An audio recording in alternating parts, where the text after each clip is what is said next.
चारों तरफ से डॉक्टर संजीव को घेर चुकी है। इस तरह का घेरा कि अगर इससे वो निकल गए तब तो फिर सिकंदर है।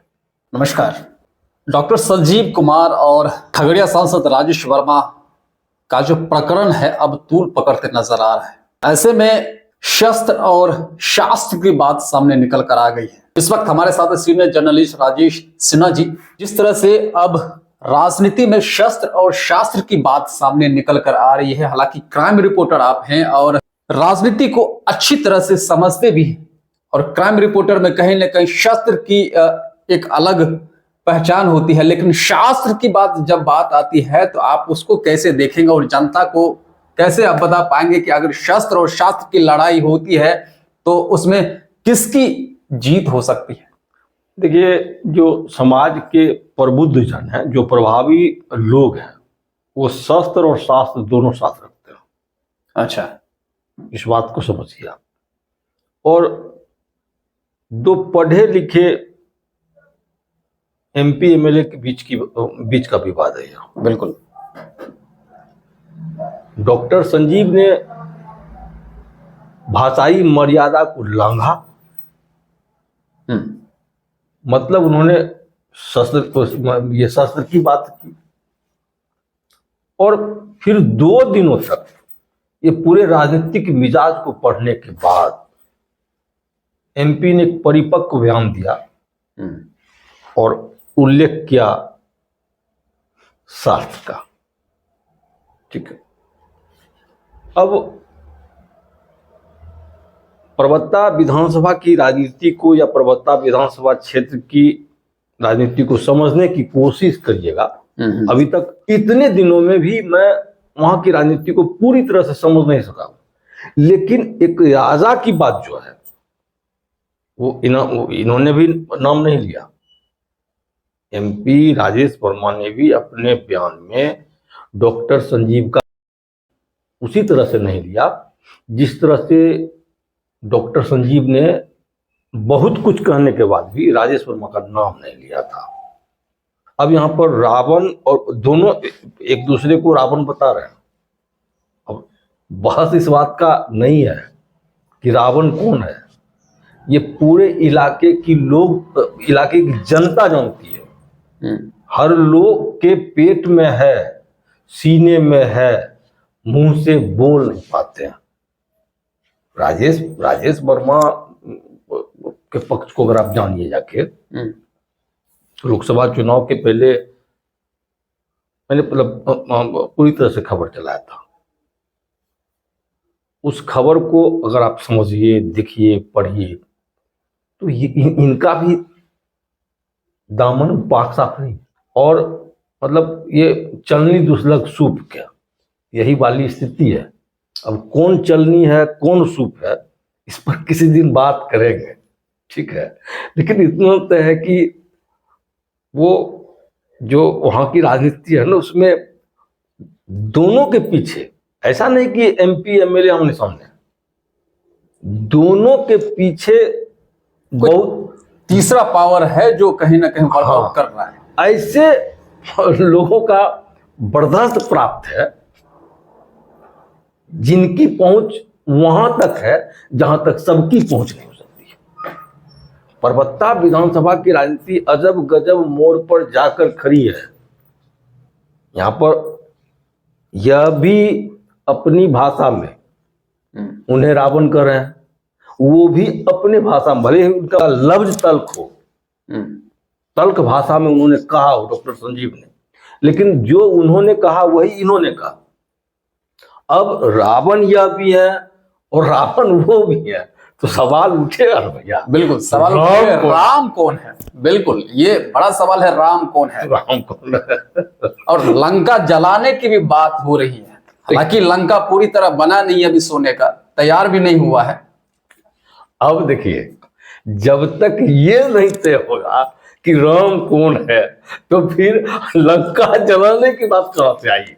राम दिखेंगे तब तो उनके पीछे सेना खड़ी होगी। बिल्कुल, बस इस बात की राजनीति समझिएगा। एक वानर सेना की भी जिक्र हुआ है। हाँ, तो ठीक है, वानर सेना है, वो वानर सेना भी दोनों तरफ खड़ा है, ठीक है। साबित ये होना कि राम कौन है, जब राम होगा तब न लंका जलाने की बात होगी। तब यहाँ पर बहुत बड़ी बात है कि रावण भी है, लंका भी है, लेकिन राम कौन है। राम जब तक सामने नहीं आएंगे तो फिर लंका जलाने की बात कहां से आ गई, फिर मतलब ये चर्चा कहां से आ गई। राम राम सामने होंगे तब तो आप ये लंका को जलाएंगे। बिल्कुल, ये अब तो जनता को तय करना पड़ेगा। आखिर जो राजनीतिक जंग हो रही है, जो शास्त्र और शस्त्र की बात करते हैं, तो कहीं ना कहीं इसमें जनता भी तय करेगी आखिर राम है कौन। सवाल आपके लिए है कि राम कौन है, जरूर बताइएगा। दूसरे सवाल पर चलते सर कि अभी तक किसी भी इस मुद्दे पर कोई भी नेता, ओहदे वाले नेता ने अभी तक इस पर कोई प्रतिक्रिया नहीं दिया है। देखिए आखिर क्यों अभी तक चुप्पी क्यों? देखिए डॉक्टर संजीव अपने पिताजी के बनाए हुए राह से थोड़ा सा अलग हटके समाज के कुछ लोगों तक एक अलग पहुंच बनाया और उनको लगता है कि मैं इनके बूते राजनीतिक नैया इस बार भी पार करूंगा। इसलिए वो इस बात को अपने दिमाग से निकाल चुके हैं कि मैं जदयू प्रत्याशी मतलब उनके तौर पर ही भाग आजमाऊंगा। उनके समझ में ये है कि हो सकता है उनका टिकट कट जाए। ऐसा इसलिए कि फ्लोर टेस्ट के दौरान जो उनकी भूमिका संदिग्ध रही वो राजनीतिक गलियारे में चर्चा का विषय है। और ये जान लीजिए कि सीएम नीतीश कुमार बोलते नहीं है। वो सीएम अब किसी भी तरह का अपराध करिएगा आपसे वो दूरी बना लेंगे, ठीक है। अब यहां पर सवाल यह है कि अगर नीतीश कुमार डॉक्टर संजीव से दूरी बना लिए तो फिर कुछ ही दिनों के बाद ये गुलदस्ता देने सीएम साहब के पास क्यों गए और फिर उसी अंदाज में कैसे राजनीति करते रहे। इन पर मुकदमा भी हुआ था। फ्लोर टेस्ट के दौरान विधायकों के अपहरण का आरोप लगाते हुए इन पर प्राथमिकी भी दर्ज हुई थी। मतलब उस समय मामला ये था कि कहा गया था कि डॉक्टर संजीव नीतीश कुमार को औंधे मुंह गिराना चाहते हैं। इन्होंने एक विधायकों का लॉबी बनाया और आरजेडी के पक्ष में जाने की सोची, लेकिन अंतिम समय आरजेडी के ही 3 विधायक पाला बदल के एनडीए खेमा में खड़े हो गए, जिसके कारण उस समय के स्पीकर जो थे उनको हटना पड़ा और उनके हटते ही माहौल बदल गया और फिर डॉक्टर संजीव सदन में दिखे भी। लेकिन उसी समय से एक अलग तरह की राजनीति डॉक्टर संजीव के प्रति चल रही है। डॉक्टर संजीव समय समय पर अपनी पीड़ा उजागर करते रहे हैं।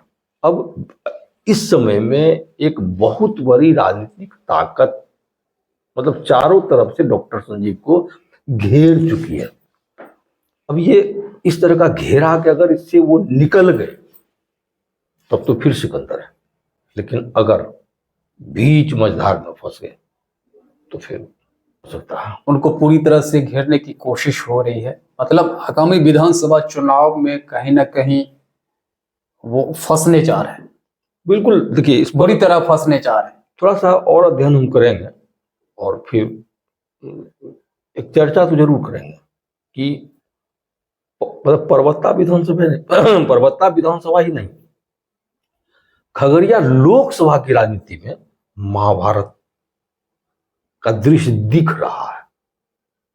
कौन राम है, कौन रावण है, कौन विभीषण है, मतलब अलग अलग पात्रों का चयन, मतलब पात्रों को चिन्हित कर हम आपके साथ बैठेंगे, फिर बैठेंगे। जब तक कि महाभारत का मतलब राम सामने नहीं आएंगे, इस महाभारत के राम जब तक सामने नहीं आएंगे तब तक मतलब रह का ही सही हम लोग डिबेट करते रहेंगे।